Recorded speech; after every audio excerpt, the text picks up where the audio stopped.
नमस्कार, आपण पाहत आहे भांडा फोड न्यूज. एका दमात भ्रष्टाचारी कोमात.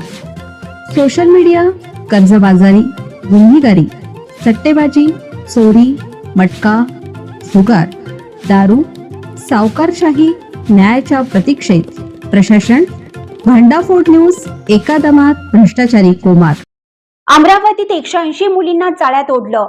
हॉटेलवर शरीर संबंधाचे 350 व्हिडिओ. मुंबई पुण्यात विकण्याचा कट. अचलपूर परतवाडा या जुळ्या शहरामध्ये एकाने प्रेमाच्या जाळ्यात ओढून अनेक युवतींचे लैंगिक शोषण केल्याची घटना सोमवारी उघड आली. विशेष म्हणजे या घटनांचे व्हिडिओ सोशल मीडियावरती व्हायरल झाले आहेत.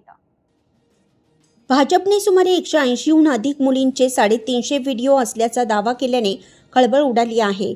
नाशिकमधील खरात प्रकरण गाजत असतानाच हा नवा प्रकार आल्याने संताप व्यक्त होत आहे. या घटनेतील संशयित आरोपीने युवतीसोबत शरीर संबंधाचे व्हिडिओ स्वतः चित्रित केले होते. हे व्हिडिओ फेसबुक, इंस्टाग्राम आणि व्हॉट्सअपवर व्हायरल झाले आहेत.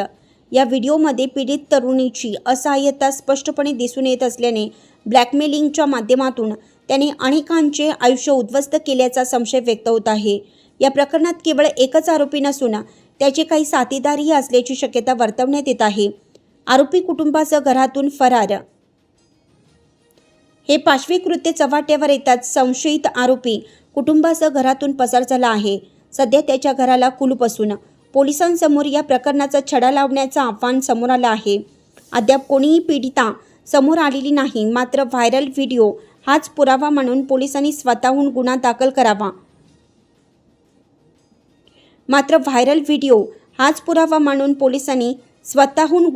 करावा. अशी मागणी जोर धरत आहे.